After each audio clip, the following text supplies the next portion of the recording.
In today's digital age, organizations are rapidly embracing cloud solutions like Azure Virtual Desktop and Windows 365 to empower their workforce.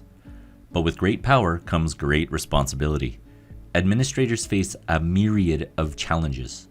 Performance issues top the list, from lagging desktop sessions, unpredictable bandwidth consumption, to the complexities of scaling resources efficiently. Ensuring a seamless user experience is no easy feat. Balancing cost with performance, optimizing infrastructure, and staying ahead of potential bottlenecks requires constant vigilance. ControlUp's Real-Time DX provides proactive and real-time monitoring, alerting, remediation, and automation for your EUC environment to ensure your users have the best possible digital experience. I'll show some examples of how ControlUp makes this possible. ControlUp offers a real-time web console showing you the state of your environment. Here we have a high-level dashboard display showing the performance of my environment as of this moment. Not 15 minutes ago, not 5 minutes ago, not even 1 minute ago, but right now. I can customize this display by adding widgets that are relevant to my role. Each team can define their own dashboards relevant to the information they need to understand the health of the environment. Here, I've built a dashboard to give me some metrics I'm interested in for monitoring my AVD and Windows 365 environment. I have a at-a-glance view of the cost of my subscription, information on my AVD workspaces, some performance information, and scrolling down, I have some information on the performance of my Windows 365 Cloud PCs. I have a free space on my dashboard, so I'm going to add a widget that shows me the top 5 CPU consumers for my Windows 365 Cloud PCs. I can see I have some AVD users under critical stress. To explore why, I'll click on the widget which will bring me to the real-time details display. At the top is the topology bar, showing all the monitored resources in our environment and their relationship to each other. In the middle is a summary display showing aggregate or average metrics of the resources we are focused on. At the bottom, we have the real-time grid view, showing real-time metadata and performance metrics. Since I clicked on a session stress widget, I am brought to the display with that context. We are focused on session resources and sorted by their stress level. The stress level is a calculated value showing metrics that ControlUp reports as causing issues for this user. The user T-Tailor has multiple factors affecting their performance. ControlUp's Remote DX plugin for the remote desktop software used to connect to AVD or Windows 365 resources pulls some endpoint performance metrics into the real-time display. Immediately, I get relevant information to troubleshoot this user's performance issues.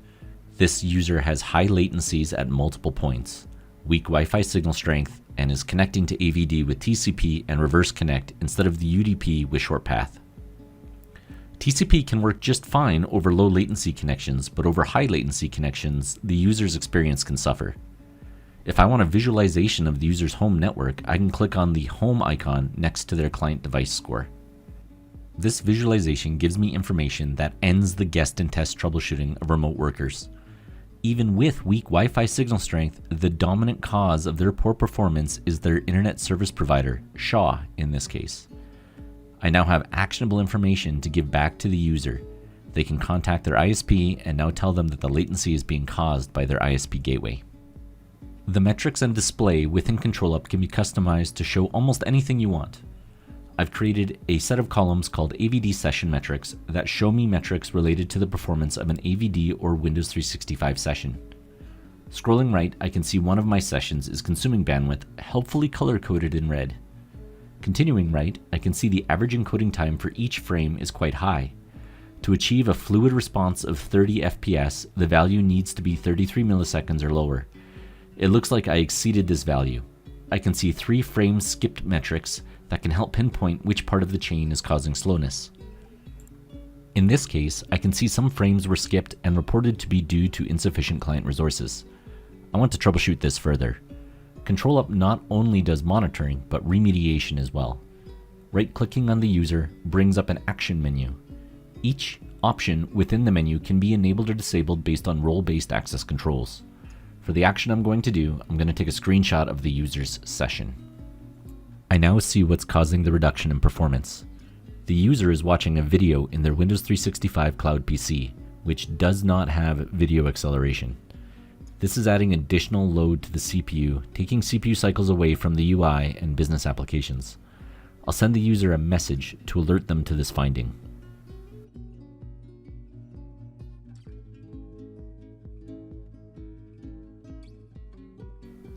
Now, did the user correct their behavior? Yes. ControlUp's real-time nature shows us the result of their action, and the average encoding time is markedly reduced. I've shown how ControlUp can help in troubleshooting end-user issues. Now, I'm going to show how ControlUp can help in automating your AVD environment. There are three primary ways automation can help. Remediation or corrective actions can be automated so that your environment is self-healing. Automation can be used for augmenting the administrator's ability to gather data for a more comprehensive analysis of issues. And automation can provide optimization opportunities. I'll show examples of how ControlUp executes on all three of these fronts. I'll start with remediation, that is, correcting issues as they occur. With automated remediation, there are generally one or two factors that need to be considered. Those two factors are understanding what a failure state and a success state look like. I'm going to use remediating FSLogic's disk compaction as an example. FSLogic's disk compaction is a feature to save disk space on your file share hosting profile containers. This feature can be disabled if the optimized drive service is non-functional. By forcing a failure, I can see there are two properties that change their state: disk compaction state and disk compaction compatibility. I can use these two properties to create the automation. Switching to the ControlUp configuration console, I can start to create the automation. I'll click on Triggers and then Add Trigger. ControlUp has a variety of trigger conditions to execute automations. I'll be selecting a Advanced Trigger as I will be looking for changes in metrics that aren't covered by other trigger types. The record type will match the view we had in the web console, which is machine. ControlUp's trigger conditions can have a good amount of complexity by setting from and to states. I'm only going to focus on changes into a failure state. The two properties I want to trigger on are FSLogic's disk compaction compatibility and FSLogic's disk compaction state. I'll set the failure values per the instructions. This looks good. I'll review the two state conditions and then select my scope. I'm only interested in applying this automation to my AVD and Windows 365 machines, and I'm going to set my scope as such. Here I set the action to execute when the trigger is activated. I've already created a script action to reset the optimized drive service when it becomes disabled, so I'll select it here. And now I'll name and finish the automation.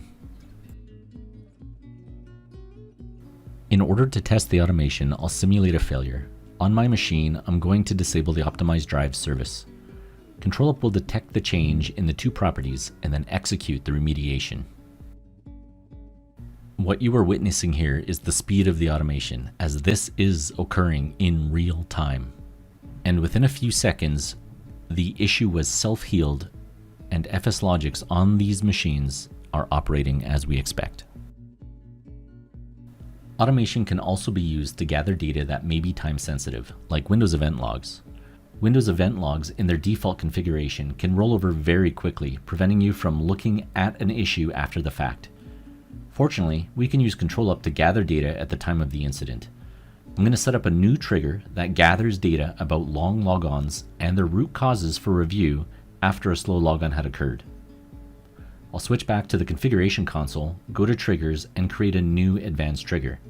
I'm going to add a two-state condition of logon duration greater than 120 seconds. Any logons longer than that will have the Analyze Logon Duration script action executed and the data gathered, and I'll email the results to myself for review.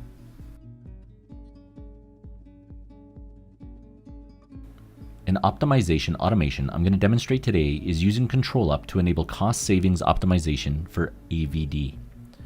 Machines in Azure can be charged at a rate that is measured per second. The more seconds that a machine is online when it could be stopped and deallocated is money wasted.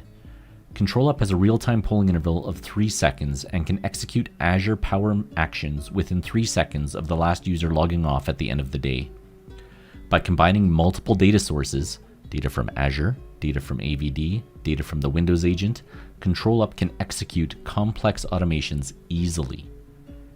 It is only 11 days into the month, and we can see that the effects of using ControlUp to power manage our Azure Virtual Desktop machines. The machine whose name ends in 0 is running 24/7, and the machine whose name ends in 1 powers off at the end of business as soon as no users are detected on the machine, and powered on 1 hour before the start of business. To accomplish this, I have created 3 triggers. The first is a trigger that operates on a schedule to start the AVD machines in the morning. The second is an advanced trigger which works on state changes. It will execute when the user session counter changes to 0, but not execute on machines with the user session counter already at 0. To take care of those machines, I have created a third schedule trigger that will ensure all machines with 0 sessions are stopped and deallocated when its time is reached.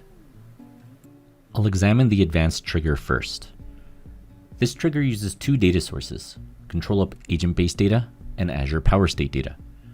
I want this automation to execute against machines when these three properties are true: when the Azure Power State is running, when the user sessions count equals 0, and a final condition, which is an exclusion condition, to not execute on any machine with the defined name. ControlUp can use simple text matches or complex regular expressions within the filters if more complexity is required, or even execute against or exclude machines with certain Azure tags assigned to them. In the scope, I've set it to target only my AVD machines hosted in Azure. I've also set a after business hours schedule for when the trigger should be active. For the action, I have a script action that uses ControlUp's monitor commandlets to execute Azure Power actions. The machine name is passed to the script, and stop and deallocate command is then sent to that machine. Next is the scheduled trigger action to stop and deallocate machines. This trigger is nearly identical to the advanced trigger, but I have it executing a couple minutes after the advanced trigger becomes active. This ensures that I've level set the environment by ensuring only machines with user session counts greater than 0 are being monitored. The advanced trigger will execute on those machines where their user session count drops to 0. The last set of optimization triggers I want to talk about revolve around getting idle users off these expensive multi-session AVD machines faster. Colloquially known as the end of the day problem, I've written a blog article about this challenge, and here I'll show how ControlUp can solve it. The end of the day problem essentially defines the waste dollars that occur when users are no longer working but have left their user sessions on Azure machines, which prevent them from shutting down. The amount of time that users can be on those machines is defined by their idle and disconnect state timeouts. When set via group policy, these timeouts do not have much granularity, going from 1 hour to 2 hour to 3 hours and more. If you wanted 90 minutes, you need to set the timeouts through some other mechanism. Another challenge is this timeout value stays with the user from the moment they log on. If you change it later, it will not affect existing sessions. However, ControlUp automation can execute session lifecycle actions at values and times that you define. ControlUp monitors two properties that are essential for this to work: the session state and the idle time. By combining these two properties, we can target users with newly defined idle or disconnect times. The default idle and disconnect timers in my environment is 2 hours each. That means the end of each business day, if just one user per machine does not log off, then the machine will stay online for 4 additional hours.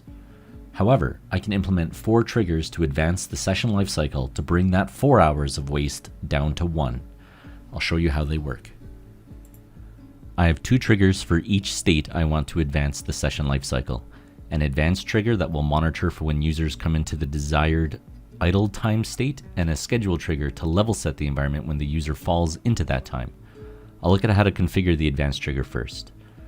I want to target session-based properties, so these are all session triggers. In the filters, I've set it to look for users who are active, which means their screens are being remoted to them. An idle time greater than filter to capture users who have been idle for more than 30 minutes, and I've included an exclusion to prevent this trigger from executing on a specific machine. In my scope, I'm going to target my Azure-based AVD machines and set my schedule to after business hours for when this trigger will be active. The action to execute will be to move these users to a disconnected state. There are 2 changes for the disconnected triggers. When users are in a disconnected state, what does our trigger look like? It is very similar with one change to the trigger filter. The state is now looking for disconnected as the property to look for with everything else the same. The action is now log off, which will log off users that have been disconnected for more than 30 minutes. The schedule trigger, which level sets the environment, is identical to the advanced trigger for the action and filters, but it has its start time defined in line with the advanced trigger's after business hours schedule for when it becomes active. The last cost savings feature I want to show is ControlUp's sizing recommendation for Azure machines. ControlUp combines performance data of your Azure machines and can suggest alternative VM sizes to suit those needs. Above and beyond that, ControlUp can also show you a variety of machine suggestions and the cost savings or additional costs you may incur by moving to that machine type. And if you are in a migration to Azure, ControlUp can also suggest Azure VM sizes that will match the performance characteristics of your on-premises machine. This report needs some information first. First-time users will go through this wizard, but I'm going to click on Edit Report to bring it up again for me. You need to define your licensing agreement with Microsoft, how your machines are licensed, which geography and region we should look for suggestion data, what features you need on your machines, and then the currency and what cost option you want to see information on. If you are on pay-as-you-go and you want to see what options are available for reserved instance pricing, then select reserved instance pricing and the term. ControlUp will use the information to query things like the machine types available for that cost option, as not all machines are available across all cost options, and the pricing information. My environment is pay-as-you-go, so I'm going to select reserved instance pricing for 1 year to see what my options are. As I scroll down through the report, I can see the suggested VM and disk type recommendations, what those machine types will cost, and so on and so forth. Continuing to the data per machine view, I'm going to sort by assigned VM size to show some interesting data. My top 2 machines are VMs on Azure, everything else is on premises. The custom sized machines are on-prem VMs on Azure Stack HCI. The rest are non-Azure managed machines and interesting to look at from an on-prem to cloud migration perspective. I can see my Azure machines are DS2 v3 machines, and ControlUp is suggesting B2PLS v2 with a change in disk type and size as well. The total cost option reflects the report option we chose, reserved 1 year with an estimated 79% savings over our existing pay-as-you-go standard DS2 v3 type. If I want to understand how ControlUp came to this recommendation, I can click on the machine name, and ControlUp will show performance data for the last month. ControlUp has noticed that my usage is predominantly under 2 vCPUs and under 4 gigs of memory, and thus recommends me a B2PLS v2 VM size. The disk metrics show performance data of the current disks and recommends a P10 disk versus the E6 disk based on my usage. E6 disks are rated for a max burst of 600 IOPS, and I have exceeded that, which means ControlUp is suggesting I upgrade my disk to one that can support my workload. One last thing. Do you use Intune with Windows 365 or other physical devices? I have something exciting to show. ControlUp now integrates within the Intune interface to bring machine performance metrics. This at-a-glance view gives you relevant performance metrics, and you can execute actions to remediate issues, remote shadow, and more.